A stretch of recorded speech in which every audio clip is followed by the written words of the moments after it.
Phoenotopia Awakening is the best indie game that no one is talking about. I have a short list of games that have clicked with me on such an emotional level that even though they might be deeply flawed, they'll always just be a cut above the rest for me. For some of these games, I fell in love instantly. I was immediately charmed by the lightheartedness and humor of Wuppo, or the desolate world of Super Metroid. Some of these games, I've been playing for so damn long, I can't even remember the reason I started liking them. And some of these games just didn't click with me the first time I played them. It's not that I didn't enjoy them, it's just that I didn't instantly love them. With Hollow Knight, I was actually kind of lukewarm on the game the first time I played it. It just moved at a little bit of a sluggish pace at first. Phoenotopia is one of those games that just didn't fully click with me at first. It's actually an interesting parallel to Hollow Knight because in terms of the vibe, it's completely the opposite.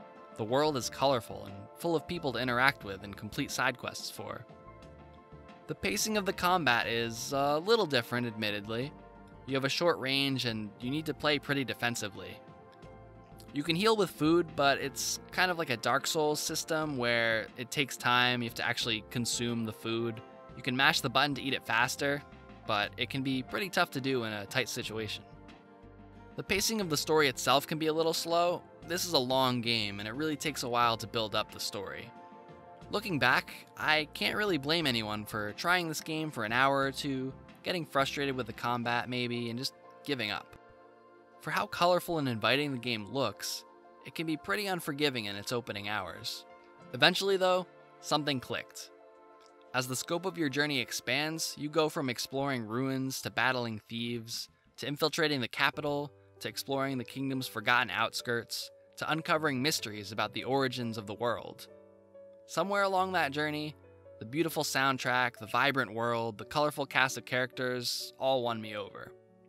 I'm not sure when it happened, but I evidently realized that I'd be making a video about this game soon because midway through the game, I actually felt inspired to buy a capture card. This game is not without flaws. The difficulty, slow burn of the story, and sheer number of things you need to do for 100% completion won't be for everyone. But for those of you that this game does click with, it's a rich, complete, full experience that not many games can rival. I'm going to talk about why I think Phoenotopia Awakening is such a special game, and why it's insane to me that it's getting such little recognition. Phoenotopia Awakening is the remake of a Flash game that was released years ago. In fact, the remake's timing couldn't have been better. Flash is being deprecated for most modern browsers in December 2020, and the game should be releasing on Steam in January 2021. It's also already out on Switch. Now, when I say remake, that's really underselling what this is. It's more of a reboot, if anything, with tons of new areas and a significantly altered story. The graphics also got a massive overhaul. The pixel art in this game is gorgeous. All in all, this is clearly a remake made by someone who truly cares about what they've created. Gameplay-wise, you could probably classify this as a Metroidvania. It's also very clearly been inspired by the Legend of Zelda series. It doesn't really lean heavily into the whole reach a dead end, go find a new upgrade shtick. The world opens up a lot more organically than that. Don't get me wrong, you'll see dozens of things that you can come back to later, but they're almost always optional. Every now and then, you'll meet someone that gives you a new tool, or you'll happen upon a new upgrade. If you're following the main story, there won't be many times where you'll need to think critically about what you're supposed to do next. The problem is, if you just gun it to your next objective all the time, you're going to get destroyed. This is a challenging game, and you start off with a pitifully low health and stamina meter. You can barely swing your bat without becoming exhausted. If you want to stand a chance, you'll find that you're practically required to go off and explore before you're ready for your next challenge. In that regard, it's actually quite similar to Breath of the Wild. You're generally not required to go off and explore, but it makes the game more manageable, and it's also the most fun part of the game. This isn't so much a game about fancy double jumps, wall climbing, and air dashes, so much as it is about becoming stronger. The spear is a great example of how the game's progression works. When you first get it, you can use it as a ranged attack. More importantly, you can throw spears into walls and then use them as platforms. This lets you scale practically any wall, and it really opens the game up. Later, you can train to charge up the spear before tossing it, causing a shockwave. This upgrade makes you much more powerful in combat. Eventually, you learn to charge up this move quickly, and even later, you become able to store these charges. That's 3 separate power-ups you find throughout the game that work together to turn a glorified wall climbing ability into one of your strongest weapons. The Crossbow is another great example. You're not really required to buy it, but it can be a game changer when it comes to combat. Adding a powerful ranged weapon to your arsenal lets you play a lot more defensively. Once you upgrade it to a double crossbow, now you're in business. But wait, the crossbow can eat up a lot of stamina, so unless you've been keeping up with your stamina upgrades, you'll find that the crossbow really won't help you that much. So in this way, there's really no single item or power-up that makes you feel overpowered. By the end game, you really feel like you've earned every single bit of the strength you've obtained. And boy, is there a lot to obtain. There is so much content in Phoenotopia. It's like Elliot Quest or Zelda 2 on steroids. The amount of content in this game could easily rival something like Hollow Knight. I think there were about 3 separate occasions where I thought I was about to beat the game, only to find out that I still wasn't quite close. The game is advertised as a 25-hour game, but you're easily looking at a 40-hour experience, maybe even more if you're a true completionist. Every time I thought the game was going to end, the world just kept opening up and introducing new areas. It reminded me a lot of Hollow Knight and how the world just kept expanding every time I thought I was done. Even more than the world map size is the sheer number of collectibles and side quests. Almost any collectible from a Zelda game that you could think of, this game has it. You've got over 100 moonstones to find, which can upgrade your items. You've got heart upgrades, you've got stamina upgrades. You got dojos where you can train for new combat abilities like the quick charge, headbutt, little air spinny whoosh move. You got these little geocache hideouts with these ridiculous obtuse puzzles to solve so you can buy better armor. You got a trading side quest to get the best melee weapon. You have artifacts for this lady. You got the classic secret ninja bandit scrolls to learn even more moves. You got the cuckoos.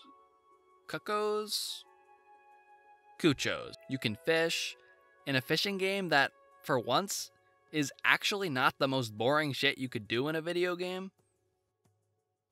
And shooting galleries too. Admittedly, some of this content can be frustrating. I'm past the point in my life where I'm willing to solve a Sudoku puzzle inside of a video game, so I definitely can't say I didn't look at the guide a few times. But for people who enjoy obtuse optional content in their games, I could see this being a lot of fun. Little disclaimer, I still haven't gotten 100% on the game, and I'm not really sure if I ever will, but it's definitely a long-term goal I can strive for. This is definitely a game with a world that you're going to get attached to. Hollow Knight was all about exploring a desolate kingdom. It has that same sense of loneliness that you might find in a Metroid game. Phoenotopia, on the other hand, gives you that same feeling you get when you play most Zelda games, where you start off as some dude in a village, and you get swept up in this grand adventure until suddenly you're fighting to save the world. It's really easy to forget that this game's opening details a long-forgotten war and the dark history of mankind because you just start out in this cheery, colorful village. It has this warm and chummy vibe, like the opening of Twilight Princess or Wind Waker or even Ocarina of Time. After the first dungeon, suddenly you're dealing with a Jimmy Neutron scenario where everyone's parents are abducted by aliens, and it's up to the kids to figure out what to do. I'm starting to wonder if this is a more common trope than I realized. So, being the most capable kid around, you basically spend the rest of the game solving everyone's problems and trying to figure out how to bring back the missing villagers. Now, after hearing that, you might be kind of surprised to find out that venturing out into space and dealing with the aliens who stole your parents play little to no role in the game's actual plot. It's the weirdest thing, but it does work. It's somehow okay. The really interesting parts of Phoenotopia's world are actually a little more down to earth.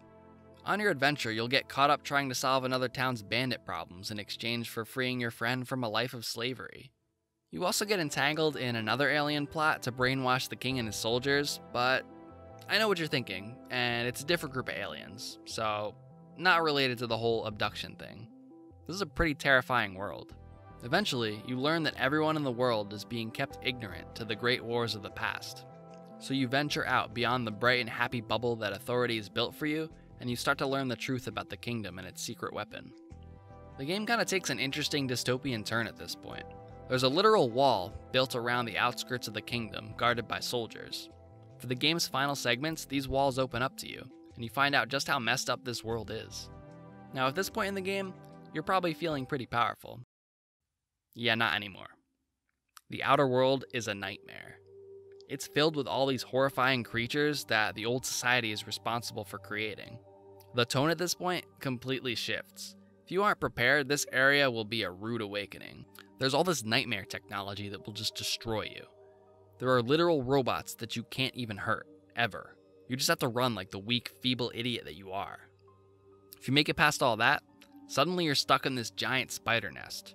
You actually learn from some funny logs later on that some scientists thought bugs would be a good food source for future humans, so he just casually caused a genetically altered giant bug infestation. And if you make it past that, you'll have to deal with the security technology of the sphere, or the genetically mutated ogres and bird creatures of Terrellum. At this point, I started to feel a little bit of Metroid inspiration, which was really cool. Now you start to feel isolated and alone again. You're stuck by yourself in this abandoned, war-torn kingdom that's been untouched by human hands for hundreds of years. Your goal is the Sphere, a place that holds the mysteries of the first human civilization, as well as the secret weapon to fend off this oncoming alien invasion. By reading these leftover logs and diary entries, you start to learn more about the previous human civilization.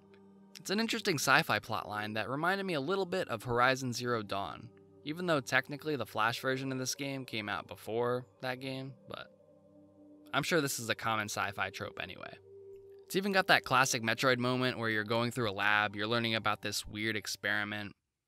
Suddenly you learn that something in the experiment went wrong, and you find like a broken tube that used to have some kind of creature in it, and then you fight the creature. By the end of your journey, you've gained this rich sense of knowledge and wonder about the world that few games can create. I'll admit, I can't claim to fully understand the lore of this game. There's a lot of stuff that confused me, and I'm looking forward to connecting more of the dots in a future playthrough. I'm just not that guy that plays Dark Souls and reads all the item descriptions and tries to piece together what the lore of the kingdom is. I think it's always a really cool story that you do piece together, but I'd just rather look up a post on Reddit that explains everything. So, as dramatic as all of this might sound, it's always kept in check by the lighthearted dialogue and a growing cast of likable characters. At the beginning, the town is just run by kids, who actually do a decent job of running the place. They'll prepare you dinner, and they'll even have snacks waiting for you before you depart. You've got Fran and Thomas, the two best scientists in the kingdom that refuse to acknowledge each other. You free a group of brainwashed soldiers that return to your village to help out the kids. You've got Bo the racer. You've got the band that you help out. You've got the artifact lady. You've got the chef. Mwah! The game is also filled with little moments of wonder and discovery. There's this moment towards the end of the game that I'll always remember. It's probably the moment I realized how much I was loving the game. So I was towards the end of the game, I unlocked the final area, the sphere, and I was just wandering around a little bit beforehand. Turns out there's an entirely secret optional mountain to explore. I thought it'd be short, just a couple minute detour before I could get on with the main part of the game. Little bird dude carries me up to this new area. Cool. This won't take long. 2 hours later, at the end of probably the hardest and most stressful part up to that point, I get to the top. Or so I thought. There was a nice village up there, a lot of cool stuff you could buy, but you could still climb further. Now you got these stupid boars shooting stuff at you while you're trying to climb even more. So eventually I catch up to them and kill them. There better be something pretty great up here. A new upgrade, a life up, a ton of cash. But as cheesy as it's gonna sound, what I got was even better. The view. So this is actual footage of me reaching the area for the first time. I'm pretty glad I captured this. I literally just stopped to rest, listen, and enjoy the view. You can see I even took a screenshot. For reference, that dome in the background is actually the final area that I mentioned. It's the sphere. You as the player know it's the final stop on your destination, and it's going to hold all the answers to the questions you've had since the game's intro. There's just something about the vibe of this moment, the chill background music. It's like the calm before the storm, a time for reflection before the final battle. For me, it's just one of those really personal gaming moments where the lore, the story, the background, the art, the music, they all just kind of come together and create this moment that I'll never forget. And the game is just chock full of little moments like these where it starts to feel like more than the sum of its parts. Like the way the world connects together once you start using the tram. Or the secret fishing hole that you can find deep in the spider cave. or the story of the old man and how he passes down his fishing rod to you after deciding to retire. For me, none of these moments would be nearly as great without this game's beautiful soundtrack. The guy that did the music for this game, I think he goes by Silly the Willy, he really outdid himself. Good job, Silly the Willy. Pretty much every track on this list is great. It's got all the essentials for me of a good game soundtrack. You got the chill, relaxing music.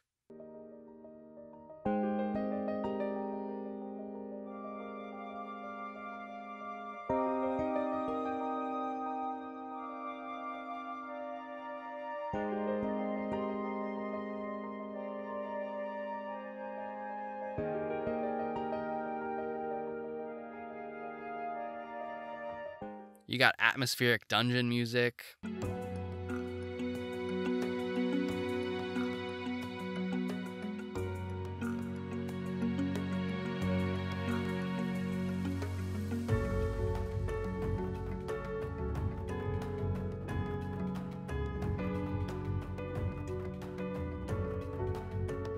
You got cheery, upbeat music for the game's more lighthearted moments.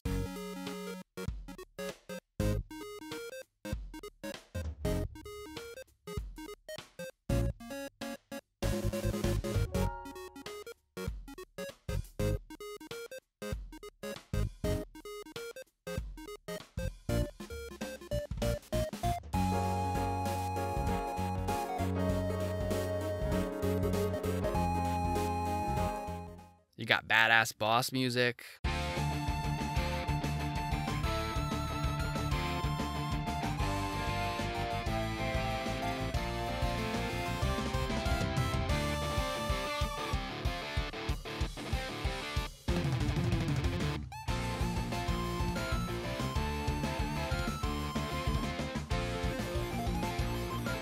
Music that makes you feel things.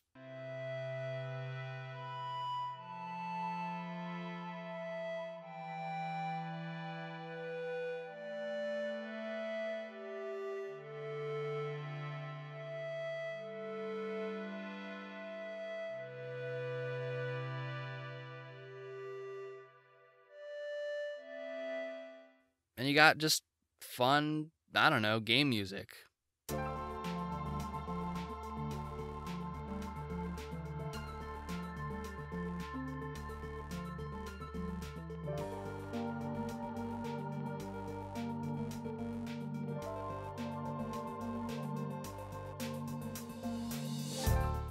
I've been listening to this soundtrack on loop while writing the script for this video. Hasn't gotten old yet. So I think it's important that even when you hold something in really high regard, that you can look at it objectively and critique it. So I'm just going to briefly mention a few flaws I found with the game. It can be a little grindy at the beginning. Early on, you're presented with a shop where you could buy armor, a fishing rod, a lantern, or a crossbow. They're all pretty expensive, so you're really only going to be able to buy one. The crossbow is really helpful in combat. It's going to let you keep your distance. The armor will obviously help you in combat because it boosts your defense. The lantern is always cool because it helps you explore darker areas. A lot of times when I play games that have a lantern, I like to pick it up early just so I can explore as many areas as possible. The least appealing sounding thing is the fishing rod, so new players probably won't realize that this is actually the correct choice. Fishing is a great way to grind for more money, which you can then use to buy the other things. So that being said, I hope you enjoy that fishing minigame. You're going to be doing it a lot. So I think recent patches may have rebalanced the costs of things a little bit, but I definitely found myself stopping to grind out some fish every once in a while just so I could sell them and make more money so I could buy stuff I needed. It wasn't a big deal for me because I thought the fishing minigame was actually good compared to the one that I've played in a lot of other games. I could see it getting a little tedious for repeat playthroughs, but I've also got a pretty large sum of money now at the end of the game, so maybe if I just spent it more wisely, I wouldn't have this issue. Another thing is the overworld battles. I'm not really sure why these needed to be included. It's very clear what the source material is for this, and there are a few upgrades you can find in these areas, but it's mostly just a distraction when I'm trying to go somewhere. It's cute as a little Zelda 2 tribute, but by the end of the game it's just kind of annoying. I would have really preferred if there were maybe one or two places where this was done as a gimmick instead of having it be prevalent throughout the whole game. Also, make no mistake, this is a hard game. If you play it without any accessibility settings, it's definitely harder than Hollow Knight. It's got a pretty retro sense of difficulty. There's no auto-saving, so if you die and you haven't saved in a while, you lost everything. It's not really an issue if you save a lot, but I have been spoiled a little bit recently by games that just auto-save. Maybe you'll die and you'll have to go back to the last save point, but you'll at least keep your progress. Maybe you have to go back and pick up your items or something. Not in this game. You die, you lose everything since the last time you saved. There are also definitely some wonky parts, especially in the optional content. None of it's really buggy, but some of it just feels a little bit too hard. Some of it kind of seems like straight up bullshit. I think the most popular example is this bomb dude's vault. Some of the hidden areas can be a little obtuse. There's also a point where you're kind of forced, assuming you want 100% completion, you're forced to backtrack into one of the main dungeons, and you basically have to replay it to get to the top. As far as I could tell, there wasn't really much of an easier way to get through it. You have better mobility at this point, but the way the puzzles are structured, you kind of have to redo them again. So that was a little annoying. Again, pretty much all of this can be skipped over if you don't care about 100% completion, but if you're one of those people that needs 100%, I could really see this game being hell for you. So on the bright side, it seems like the devs are pretty open to fixing things, making accessibility patches. Since I first got the game, I know there have been at least 2 major patches, and they've included a lot of helpful updates. Some of the big ones include allowing you to eat from the pause menu. I'm definitely guilty of using this. I know there were some tweaks to making fishing and cooking easier. I'm sure there'll be more patches too, so if there's something that's too hard for you, just complain about it on Reddit. There's no shortage of Metroidvanias these days, and there's especially no shortage of indie platformers. Phoenotopia Awakening differs from its contemporaries with its world building, sense of scale, and above all else, its personality. Rarely does a game's script feel so Nintendo-y, in a good way. You can just tell that these developers had a reverence for those classic Nintendo adventures, especially Zelda. It's just abundantly clear to me that many, many years of passion and love went into this game, and I wish the developers nothing but success with this and future games. It's kind of a shame that, from what I've heard, this game hasn't sold too well.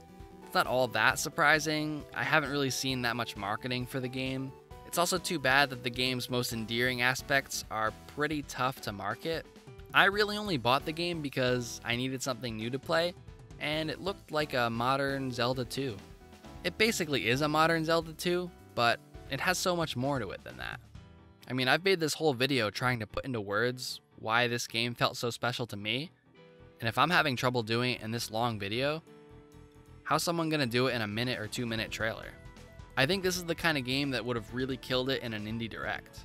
My guess is you probably have to pay to get in one of those, and that would probably be pretty expensive for a small development team.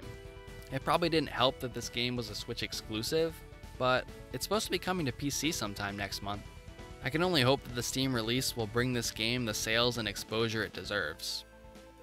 I heard there was supposed to be a sequel for this game, but if this game doesn't sell too well, I can't imagine it ever getting developed.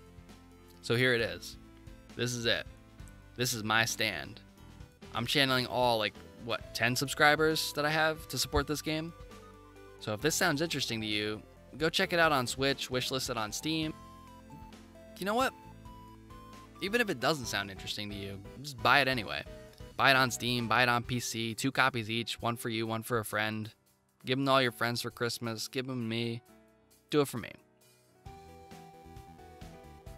I want that Phoenotopia sequel.